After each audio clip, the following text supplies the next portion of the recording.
మామూలుగా మేమేమనుకుంటామంటే బీజేపీ వాళ్ళకు మోకాళ్ళ కాడ మైండ్ ఉంటుంది అనుకుంటాం. అది మోకాళ్ళల్లో కూడా లేదు, అరికాళ్ళల్లో పడిపోయిందని తెలుస్తుంది. ఇప్పుడు ఒక రోజున కిషన్ రెడ్డి అయితే, ఇంకో రోజున బండి సంజయ్ అయితే, మరొక రోజున ఈటెల రాజేందర్ అయితే, ఇంకో రోజున ఎన్విఎస్ఎస్ ప్రభాకర్ అవుతాడు. ముఖాలు మారుతాయి తప్పితే, వాళ్ళ ముఖాలు మారుతాయి తప్పితే వాళ్ళ బుద్ధిలో మార్పు అయితే రాదు. ఎందుకు ఈ పరిస్థితిలో డిఎన్ఏ ఇట్లెందుకున్నది అని ఆలోచిస్తే, వాళ్ళకు అబద్ధాలను ప్రచారం చేయడం అనేది ఒక తంతుగా మారిపోయింది. ఈటెల రాజేందర్ లాంటి వ్యక్తి లేదంటే ఒక నాయకుడు కేసీఆర్ ఎగ్జిట్ చేసి కేసీఆర్ తీసి పక్కన కొట్టిన రోజు కూడా మాట్లాడని మాటలు ఆయన అధ్యక్ష పదవి కొరకో లేదంటే ఆయన రాజకీయ మనుగడ కొరకో రేవంత్ రెడ్డి గారి మీద మాట్లాడతాడు. ఇప్పుడు మా ప్రభాకర్ కూడా ఆయనకు పాపం గెలవలేదు, అది పక్కన పెడదాం. కానీ ఈ మాటలు ఎక్కడ నీకు ఎవరు చెప్పినరో చెప్పు. ఈ ప్రభాకర్ కాంగ్రెస్ మీద విషం జిమ్మడం తప్పితే, నేను అంటున్నా జూన్ 2 డిసెంబర్ 9 మనం చూద్దాం. జూన్ 2 అంటే ఇంకొక నెల రోజుల లోపే ఉంది. డిసెంబర్ 9 కూడా నీ కాలం లెక్క ప్రకారం చూస్తే ఒక 5-6 నెలలు ఉంటుంది. కాకపోతే నీ పార్టీని తెలంగాణలో రద్దు చేసుకుంటారా?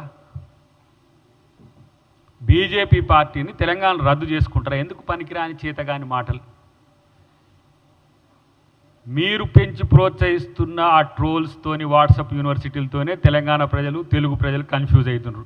మీ మాటలు విని పక్క రాష్ట్రాల ఉప ముఖ్యమంత్రులు కూడా అబద్ధాలను నిజమని నమ్మే స్థితికి వచ్చిండ్రు. పక్కోని కూడా జరగొట్టే దరిద్రులు మీరు. ఇలా ఎందుకు మీకు ఆలోచన వచ్చిందంటే, మీకైతే చేతగానట్టుంది, మాతో పోరాడడం మీకైతే చేతగానట్టుంది. నేను గతంలోనే చెప్పిన, మీ డిఎన్ఏకి అంటే బీజేపీ డిఎన్ఏకి బీఆర్ఎస్ డిఎన్ఏకు పోలికలు ఉన్నాయి. మీరు వాళ్ళు ఒకటే అని ప్రజలు నమ్మే మిమ్మల్ని పాతాళంలోకి తొక్కిండ్రు. మీకు వాళ్ళు సంబంధాలు కాళేశ్వరం నుంచి మొదలు పెడితే ప్రతి పథకంలో ఉన్నది, ప్రతి అవినీతిలో మీ పాత్ర ఉన్నది. ఏ ఒక్క బిల్లుకు కూడా మీ వాళ్ళు వ్యతిరేకించలేదు, వాళ్ళు వ్యతిరేకించలేదు. బీఆర్ఎస్ ఏ ఒక్క ఏమంటారు దాన్ని, యాక్ట్లకు కూడా, నల్ల చట్టాలు కావచ్చు, లేకపోతే ఈ ప్రతి రాష్ట్రపతి ఎన్నికలు కావచ్చు, అసలు బీజేపీకి బీఆర్ఎస్ అంటుగొమ్మలాగా ఉన్నదని పదే పదే చెప్పింది, ప్రజలు నమ్మిండ్రు.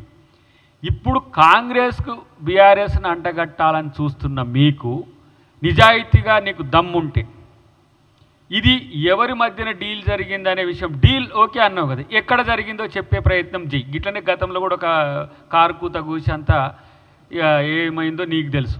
ఇప్పుడు నేను అంటున్నా, గతంలో కూడా నేను ఛాలెంజ్ చేసిన, ఈరోజు మీరన్న మాటల్లో అబద్ధం అనేది లేకుంటే, మీరు ఆ వివరాలు ఎవరితో జరిగినో బయటపెట్టి బట్టగాల్చి మీదేస్తే ఈరోజు పరిస్థితి ఎట్లా ఉంటుందో గమనించుకో.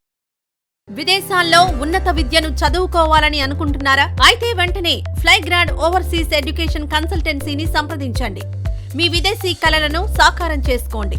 ఫ్లైగ్రాడ్